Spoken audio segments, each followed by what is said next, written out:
What is your belief about belief? Is it important? Is it a starting point? It is the only thing that matters.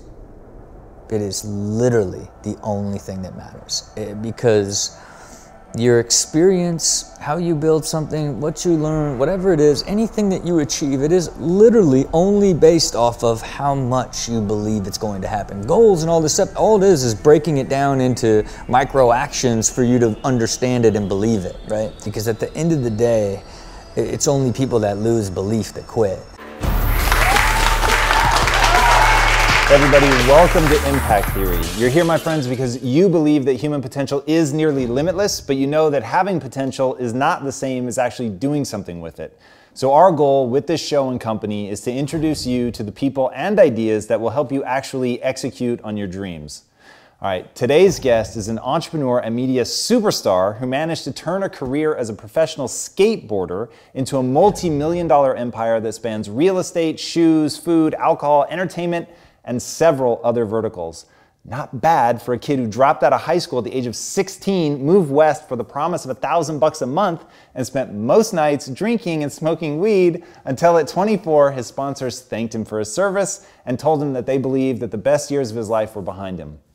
Instead of that shutting him down, however, this wake-up call lit a fire under his ass, and he promised before his contract expired he'd be an entirely different person. And despite people's doubts, he put his head down and got to work, swearing that he'd never get complacent again. And over the next 2 years, he completely transformed himself, mind and body, and the resulting career is the kind of thing that people make movies about. He's designed his own shoe dozens of times over, launched the world's first true professional skateboarding league, and a first of its kind skateboarding channel. He's made toys that were sold in Walmart, helped build multiple luxury brands, created a production company that's made hit shows for MTV, Nickelodeon, and CMT. His shows Robin Big, Fantasy Factory, Ridiculousness, and Amazingness have not only made him a household name, they've essentially made him the modern face of the entire MTV network. He's been attacked by a shark and a tiger, kissed a bear on the lips, and set the record for longest backwards car jump, all on purpose. He's also set 21 separate Guinness Book of World Records for skateboarding and actually flipped a car as a part of a Super Bowl commercial without the aid of CGI. His diverse and staggering success is hard to comprehend, but it's all the result of intention and discipline. So please, help me in welcoming the founder and CEO of the full-service Venture Studio Dyrdek Machine, Rob Dyrdek. Man, look, man, listen to me.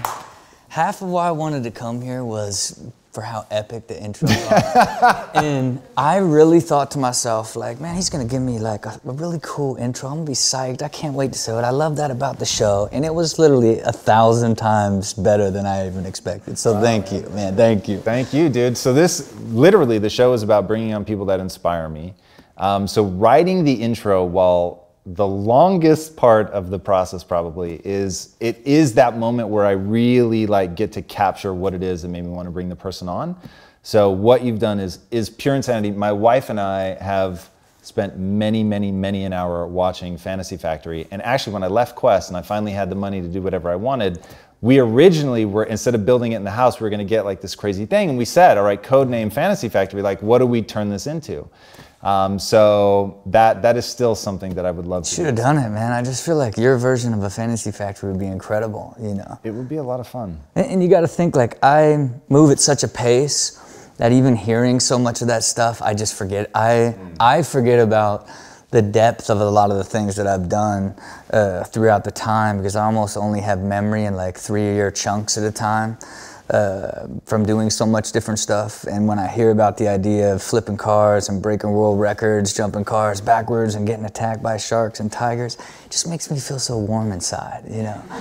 It's like a highlight reel, like nobody's highlight reel that can never be taken away, you know? It's the joys of what something like Fantasy Factory allowed me to achieve, not only from a business and media standpoint, but really from these bizarre highlights of doing all this fun, exciting stuff. So there's a couple things in there that I want to talk about. One, Danny Way, but we'll come back to that. And then two, that memory, right? So you're in the water, you just got attacked by the shark on purpose, swim back up to the top in what I imagine is sort of an adrenaline rush, but you stop yourself, Force yourself to really stop and take it in. Why do you do that? I just knew at that point that I would never be diving, most likely ever again. I would never be around 50 sharks ever again. And it was just this moment of clarity that was just like, wow, whatever happens for the rest of your life, look at this. You just allowed an 8-foot shark to bite you and attack your arm, and it worked.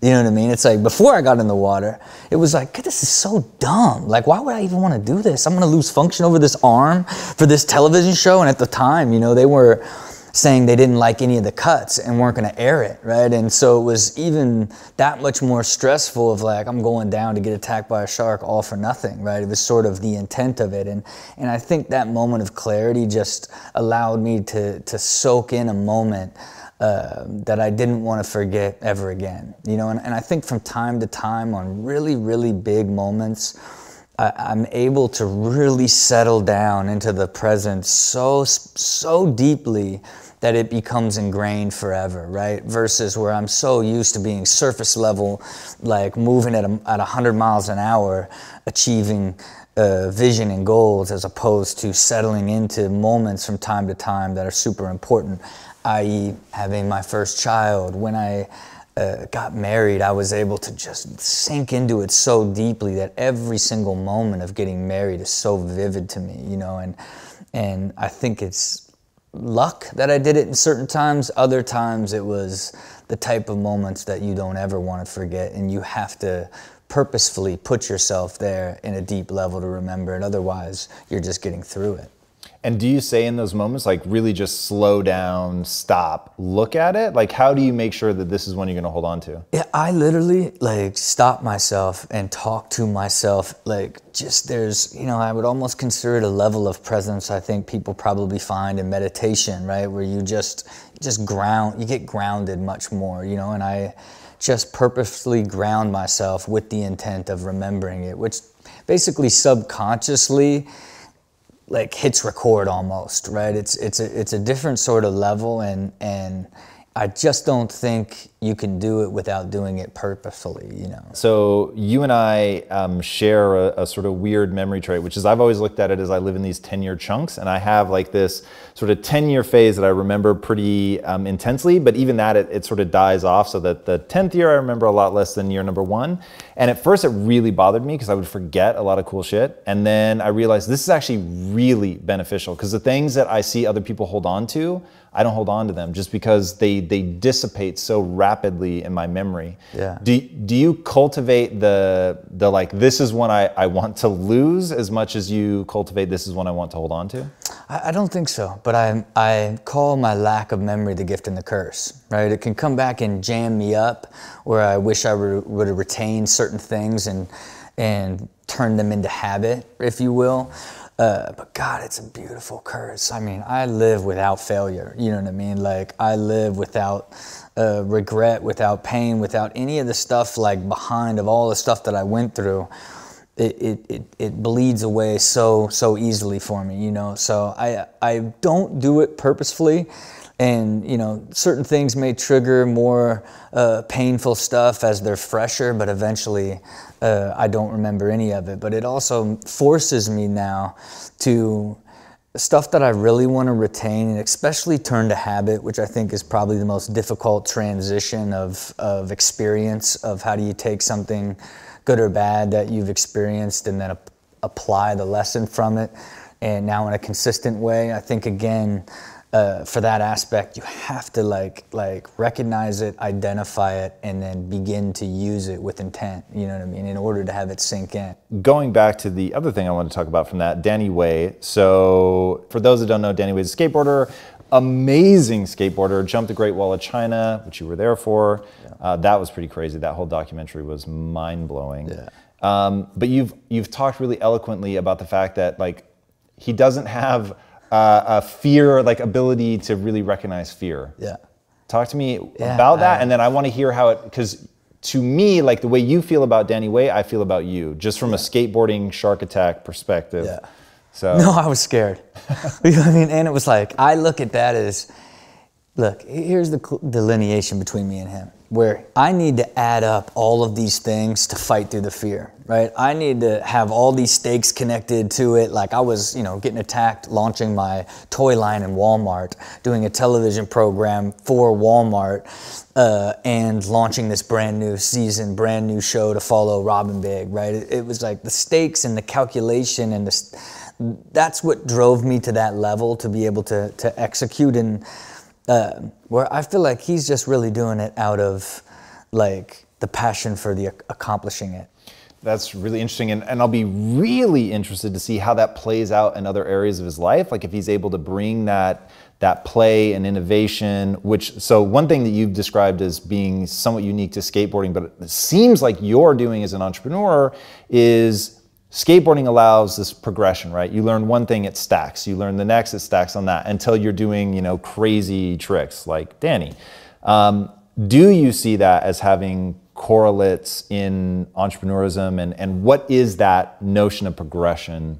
Like how can people understand that and internalize it in their own life? I believe progression is the key to happiness, right? It's that expansion of the universe and ultimate evolution, and when you equate it to skateboarding, you learn to ollie, you learn to kickflip, you learn to grind, you learn to kickflip to grind, right? Like you learn to kickflip to backside Smith, you learn to kickflip to backside Smith, to kickflip out, right? Like it's these levels, and you can only evolve and progress and become elite if you understand and learn the foundational steps along the way to put all of what you could consider experience together to do something really incredible. And I think a lot of people don't understand when it comes to entrepreneurialism, there's sort of these key elements that you have to understand from a foundational perspective in order to find success, which is ultimately creating a brand, understanding how to operationalize it, and understanding the financial implications of how you do both those things, right? I think so many different times in the world of entrepreneurialism, especially this day and age,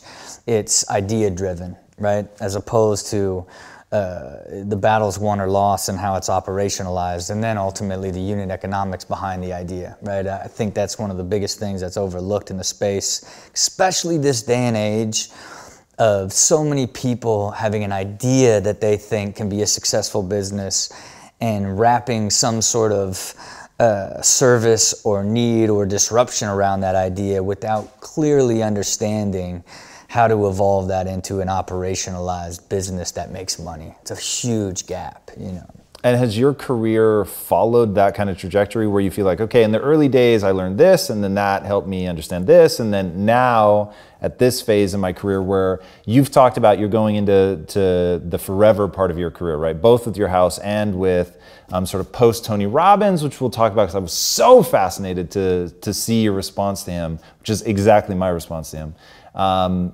So is that how you're conceptualizing it now? Like, okay, hey, I've learned all this stuff and it's going to allow me to efficiently run the Dyrdek machine. Yeah, I think I stopped and self-evaluated 4 years ago, right? Where I just evaluated everything, right? Like what worked, what didn't, and then what do you have left to learn? And I hired a group of consultants to basically dissect how to build flawless businesses.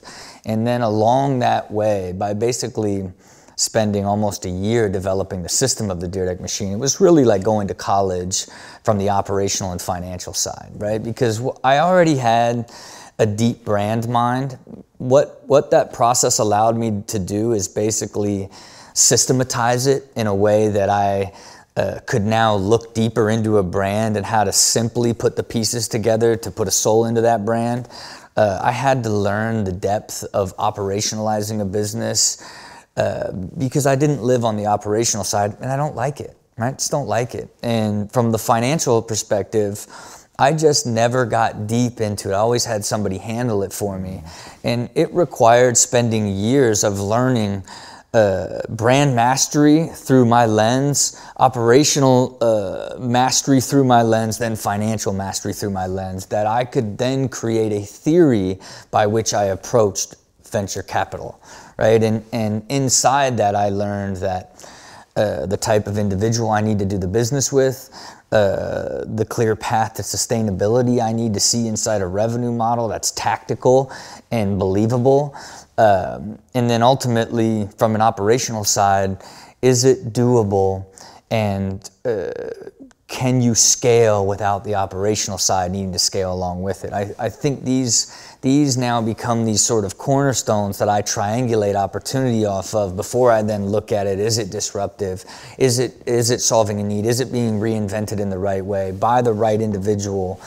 And then can I have a big enough stake that will interest me, right? Because what I realized quickly is I'm not an investor. If I don't own a significant stake of a business, and when it raises 10 million or raises 6 million or does 4 million in profit, that I'm getting liquid and from profitable companies and seeing a clear path to liquidity with every business that I create from a potential exit strategy, that's significant to always keep me excited, right? I think that's sort of the blend that I had to fully understand within myself, and what my personal mastery is, right, of wanting to, where the most joy I get is creating brands, whether it's in media, whether it's a alcohol brand, a vitamin brand, a nutritional brand, right, whatever it may be, it's that incubation side and creative side that I am so excited about, but it's only fun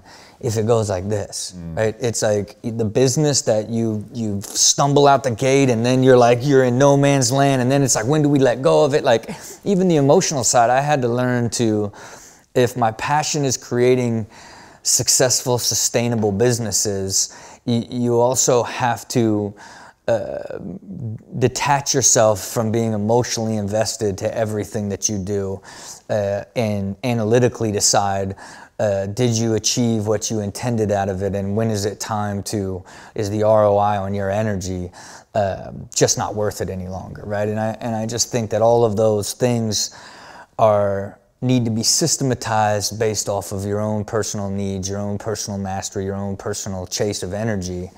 And that's really what I did over those years, So, because I think a lot of people struggle with getting clarity on what they really want, who they really want to become, what their idealized world look like. Yeah. I know that you felt like I had tried all this stuff and some succeeded and some failed, and I was sort of all over the map. And so what I had to do was really get clarity. What was the process of getting that clarity? You have to seek it. You have to seek life mastery. Your first thing is what is your entire life look like, right? It's very difficult, and I think younger people struggle with trying to look at forever and trying to design a life, and then now evaluating every single opportunity based off of how it fits into that core master plan. And I think as I began to unwind and systematize the way I looked at brands, I at the same time began to look at my life the same way. And I read a book at the beginning of this whole process called Start at the End, right? And it was the idea of you must decide ahead of time what your intent is for this business that you're going to build. Do you want it to be a $5 million business with 50% gross margin that you take home $1 million a year from, and it does 3 million in sales, 5 million in sales? Do you want to build it and sell it? Is it your passion to run forever? Every business that I am invested in right now, every single one of the CEOs and founders all have a clear path and end in mind. I demand it, or else I don't have any interest, right? And I think I applied that same sort of mentality after discovering it in the business world of well, why would you not look at your life like that and then build your life backwards? And then it just opened up this insane level of deep clarity, because then you start thinking about time and energy and, okay, how do you systematize your life to stay balanced and what I like to call just living in the energy, right? And because the reality of it is there are so many different things in life that suck the soul right out of you, and you have to learn to basically build a life with very few of those, and so few even when you get hit by one every now and then that it just simply doesn't stay, because there's so few things taking energy but giving you energy, because at the end it's energy, and for so many people it's different. Unfortunately for me, I want to live in a 20,000 square foot house and that has endless views and is super modern and is $750 a square foot to build, and like some incredible lot, and have 5 children and live a fully balanced, amazing life, and fly private everywhere and be able to build companies nonstop for the rest of my life. Like, my needs as an individual from a material side, I didn't try to deny, right? I didn't build with the intent of, oh, let me get to this level and then I'll change my life plan. Like, it was build a life plan from both material, energy, and where you would like to spend your time, and then now look at opportunity and chase down everything you do to fill that thing in, you know? And it's the depth of clarity is the greatest form of peace and happiness. Because you begin to now optimize your clear goal. And when you say clarity, do you mean clarity of what I want, clarity of the path? What's the clarity? I would say both. Not only of what you want, but the path. And then as you begin to optimize it, it becomes so much more believable. Right? And as you know, there's no part of like, on my dream board, it's my company's logo, and then all the companies I'm starting with acquisition, liquidity, like all the different things. Then it's actual renderings of the house that I want to build. It's like every month I look at my entire net worth on a net worth and a cash basis versus every single holding and how much the ROI is at this point, and my total expenses versus all of that, fully connected, then connected to those expenses to then what my tax deferred dividend is with a fully blended tax liability. It just gives you clarity. You know, there's just no aspects. You make no moves in life. There's not one thing that I don't do that's not serving sort of the purpose of my progression towards that, you know. So I want to talk about transformation. Like, it's incredible to hear you talk now, and to even compare it to, say, 5 or 6 years ago was very different. And the transformation that you went through at 24, when they said, okay, basically we're going to give you a 2-year contract as a thank you. This is DC, right? Mm-hmm. 2-year contract as a thank you, but we think the best years are behind you, which is crazy. Did they actually say that? Yeah, man. That is amazing. Man. So Still stings. What was that moment like? So obviously it sucked. And then why didn't you crumble, and what did you do? Look, I've always been driven, right? And I think at that particular time, I just wasn't getting enough out of being a pro skateboarder. You know, I was starting all these random companies and doing all this different stuff, and working on building the skate plazas and Street League and what that could be. Had a hip hop record label and skate shops and just all these different companies that I was building. But I still felt generally at that age lost, right? And that led to a lot of partying, which then led to like just eating terribly and just being genuinely lazy. And where it affects you the most is being an athlete. Right? So now you're not executing at your core business. And that lens that he was putting on me was like, you should just come work at DC. Just design shoes. You're so good at designing shoes and you're so creative, and like, you should just, you know, will you be satisfied with an Audi A4 and buying a condo? You have like, you made it. You know what I mean? You own a condo and you got an Audi A4, you know? And I was like, no. And I said, I promise you, in 2 years from now, I'll be a completely different person.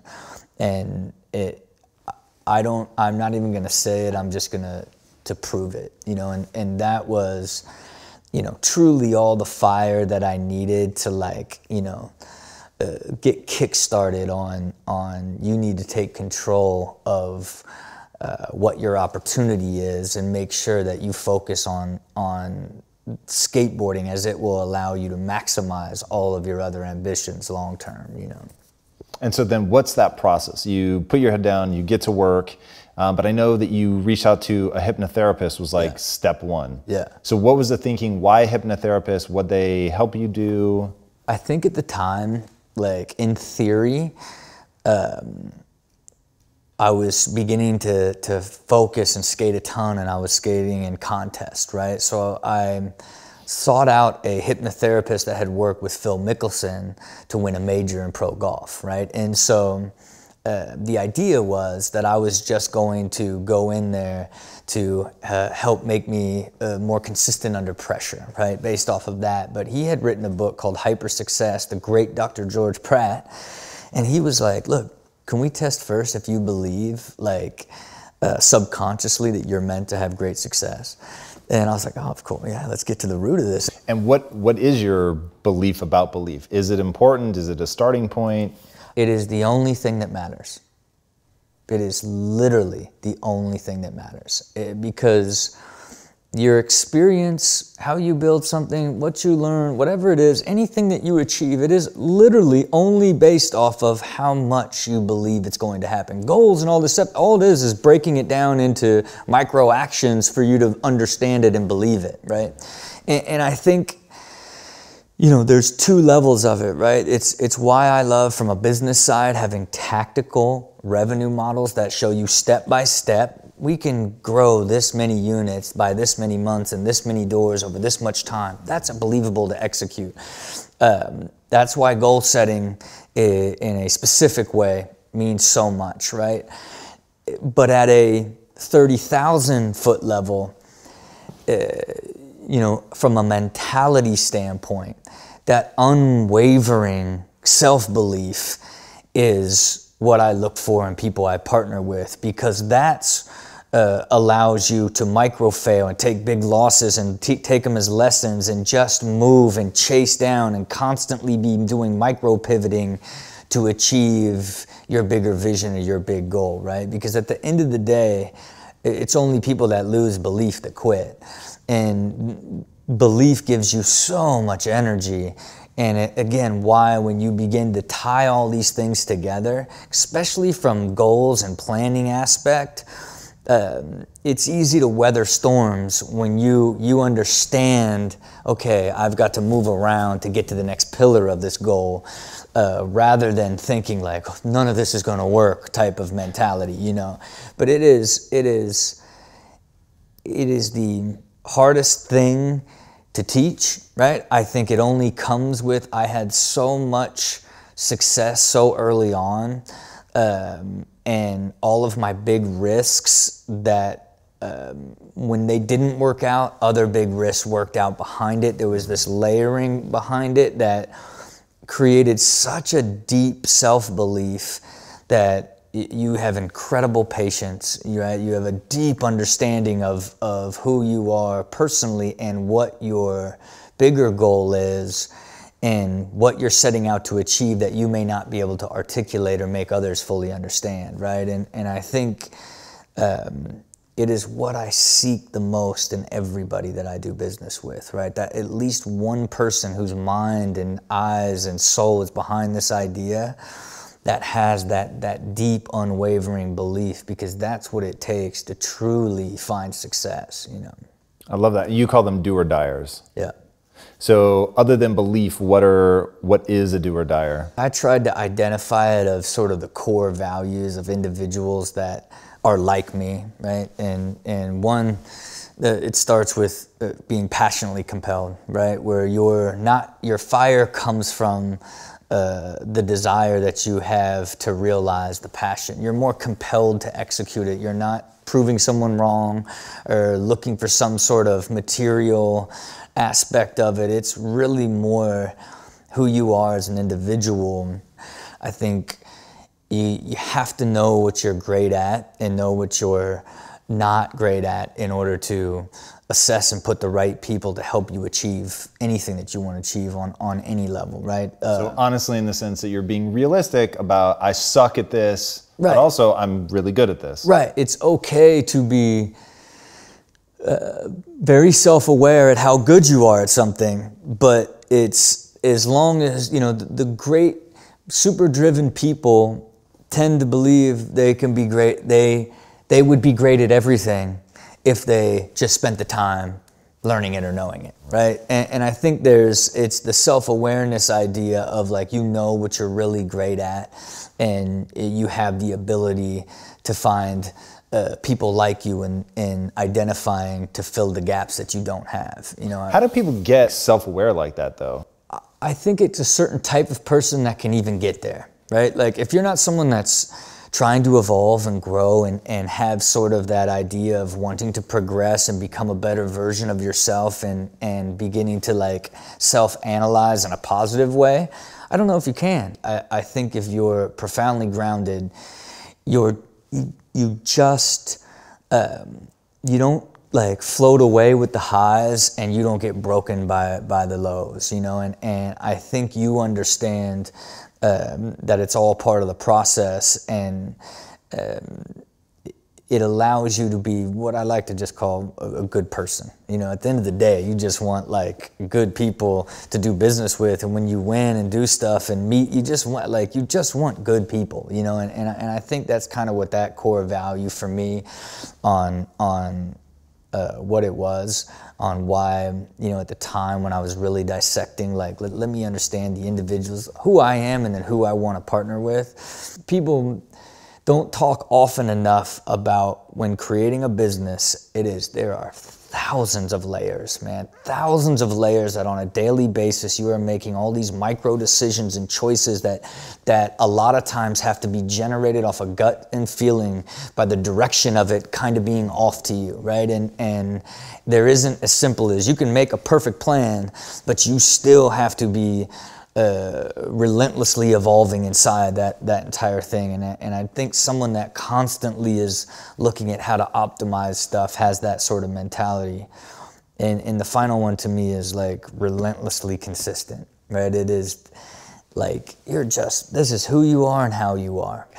Consistency is the only pathway to greatness, and ultimately it's the only pathway to trust. You know, when you're doing stuff with other individuals and other human beings and people, like, you build trust through the dependence of how consistent you are in a human being on all levels, right? So when I identify that, it's strictly for other people that I'm going to be in business with to be like, this is how deeply I've thought about the type of person that I am, and I believe you're this type of person, and why, and what makes me make that decision to do this deal together, to execute this. So I'm listening to this and I'm thinking, okay, I want to know that I can become this if I'm not this already. And one of the things that I know that you've talked about being really powerful is habits. So how can people put habits into place in their own lives that'll help them get closer to that, and then what are those habits? Habits are different for different people, depending on the stage and depending on what you do.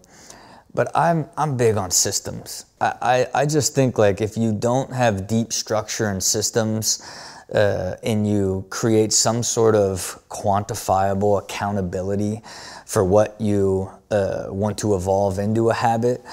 So are you saying you would create a metric for a habit itself? Depending on what it is, right? Like when it's sleep structure and getting up at 5 and getting in the sauna, having connected to that, having a diet that includes your shake and your meals and every last thing that you would do that optimizes you and makes you the best person. It's tracking all of that,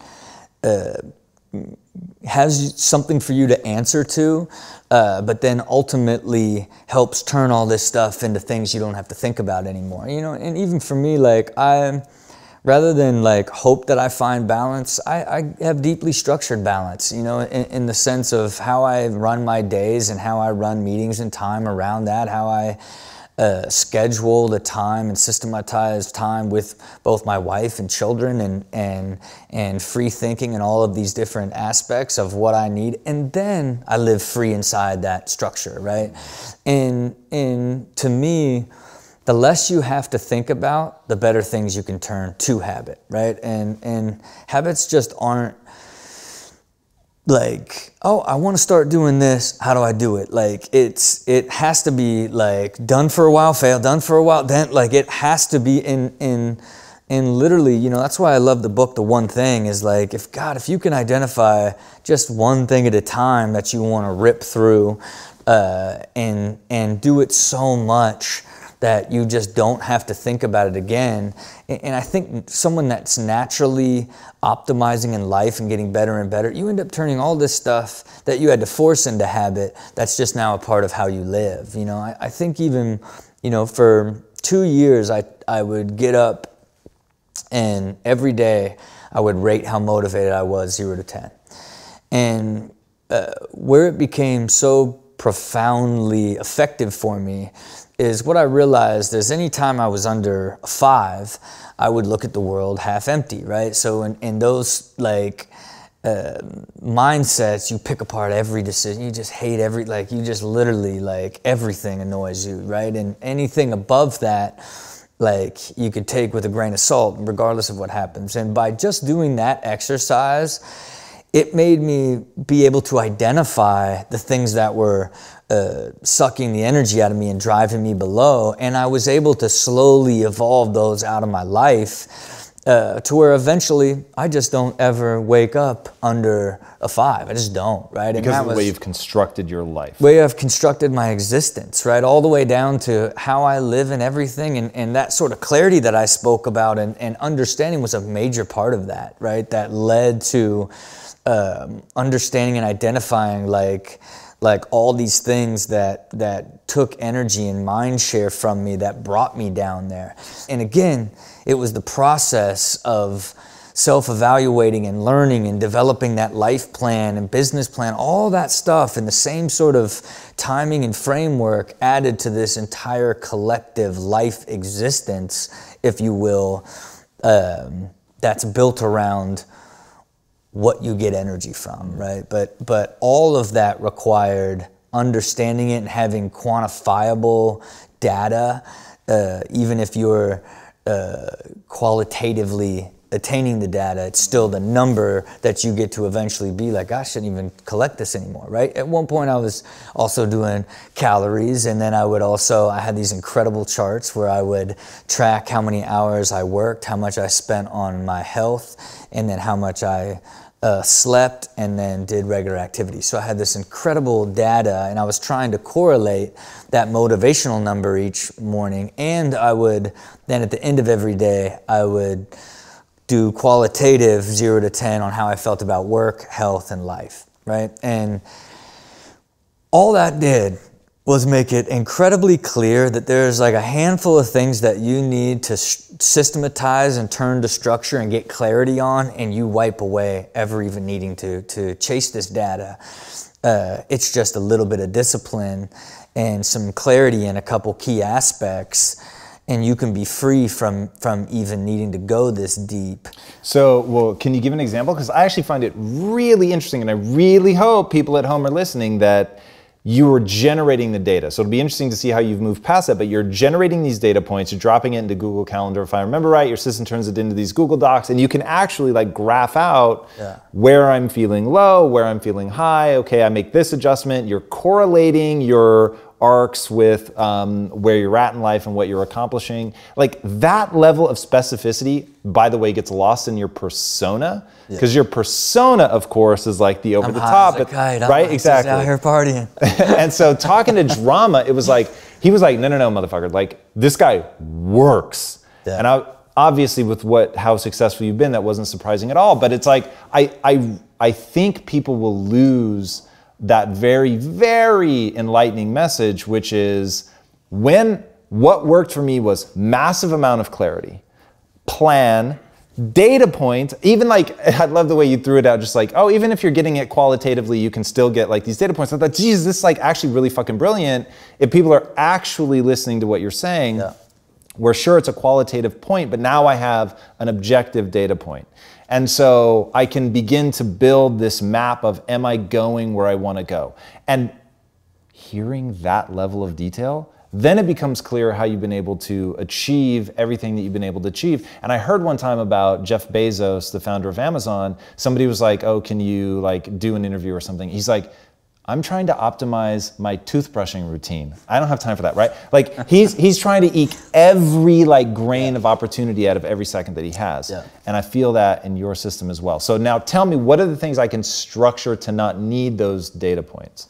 And look, I would, let me say this to that. It's why I don't do press or interviews or very often, and why even coming here, like, you know, the only people that I've even spoke to in press, you know, outside of having to promote amazingness for like one day, that's the most I would do. Even though they've just given you another television show on MTV. I like to have these conversations from time to time as just another layer of like, hey, this is actually how I think, you know what I mean? Before, you know, it's the future of how I will talk, you know, from a long-term perspective, but needing to share it outside of just opportunities like this are all that I really seek. Because at the end of the day, I love saying no to everything, because it's also, you know, I live right here, my office is at the bottom of the hill. You know, I've even optimized my existence of not even getting on freeways in Los Angeles, you know, and make everybody come to me, you know what I mean? It's the reality of when you are seeking this level of clarity and purpose and energy, you really love to optimize any and everything about your life, because you're happy. You're so much more happy. So, how do you do it? What leads to it? And how can someone apply it? What I'm trying to say about it is, even though those data points were helpful for me to create a quantitative foundation based off of qualitative data, I couldn't triangulate much. When I looked at, oh, you slept here, oh, you overate here, what it actually ended up being was how much clarity I had on my long-term financial planning, how much clarity I had on how I wanted to live in my businesses and what I wanted to invest in, how much balance I had with my social time and my wife, right? It's all of these deeper levels and different aspects of time and energy actually became the tentacles that fed back into that data. And those are moving mountains, right? Those are relationships and friends and family and different things that you've got to begin to adjust that you know were affecting yourself. And it includes getting rid of a ton of things. You know what I mean? Like there were a ton of businesses and other opportunities that I had years in time in that it became very clear that nope, you just got to get rid of it. Doesn't matter what type of L you take. It doesn't matter what it is. You need to rid these based off of the energy that they're draining from you. Makes total sense, man. And your obsessive return to clarity, I think, is exactly why you're able to execute at the level that you're able to execute. Talk to me about Tony Robbins. Like, doing the research on you, I was really blown away by how you talk about Tony. And did you read Money Master the Game first, or did you meet him first?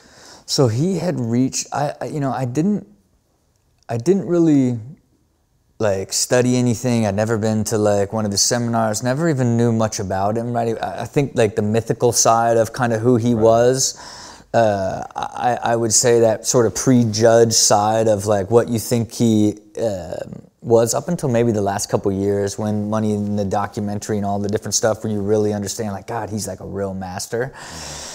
And he had reached out to me, asked to meet with the intent of sharing with me Money Master the Game and promoting it to this millennial audience that I reached through my platforms, right? And I just thought it exciting. What I didn't intend is for how eye-opening Money Master the Game was for me. And it was the instantaneous sort of moment that I realized that I did not even understand money. Never thought to understand it. But inside that book, it also talks about not approaching it as money, but what does money mean to your life and your existence, of your wants and your needs and sort of your core needs as an individual. And that was another major piece of like, no, you've got to seek clarity here, and you've got to begin to understand like why are you doing all this? And if you're doing all this, where is this all leading to?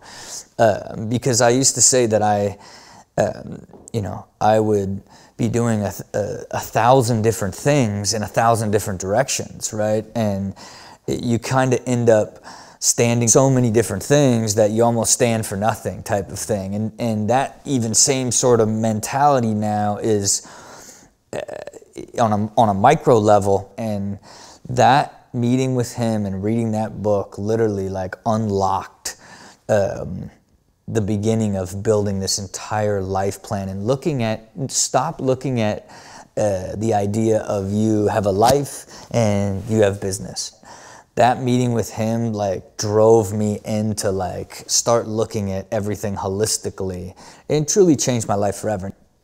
Yeah, it's amazing. Tony's had a huge impact on my life as well, and kind of in a similar vein of not having spent. I went to one day of one of his seminars, and admittedly, I was blown away by how for like 14 hours or something they can get you to. Did you? Like, you there awake. For the whole 14? I was there for 100%. Yeah. So I've always said I would walk across fire for my wife, not ever thinking one day I will actually have to like do something about it, right?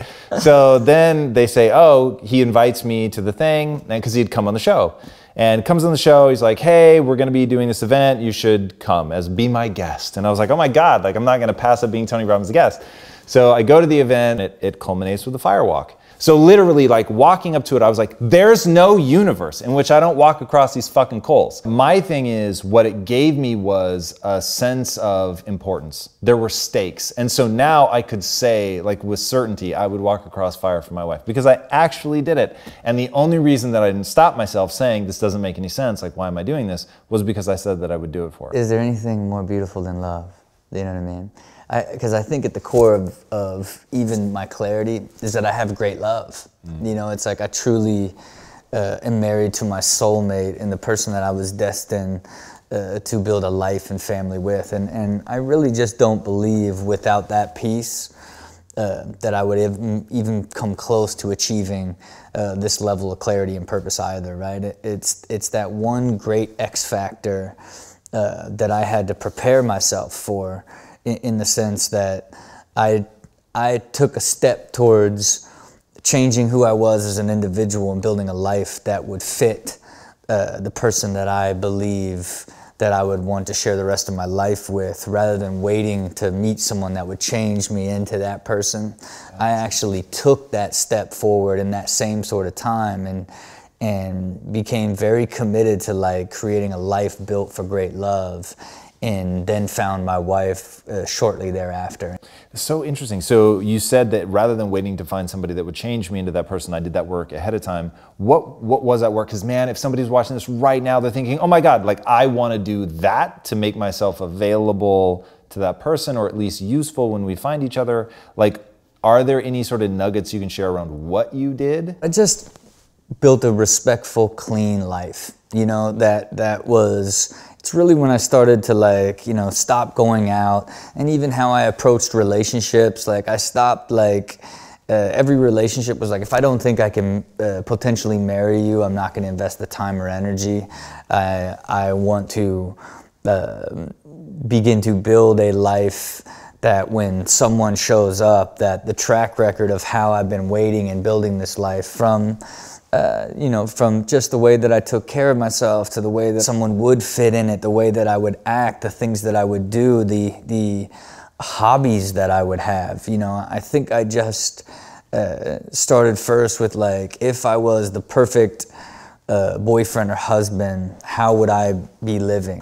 If I want this type of girl, what would she expect out of her mate or someone that she was to get together with? And I really just built my life backwards from that point, to the dismay of everyone around me. Very cool. Yeah.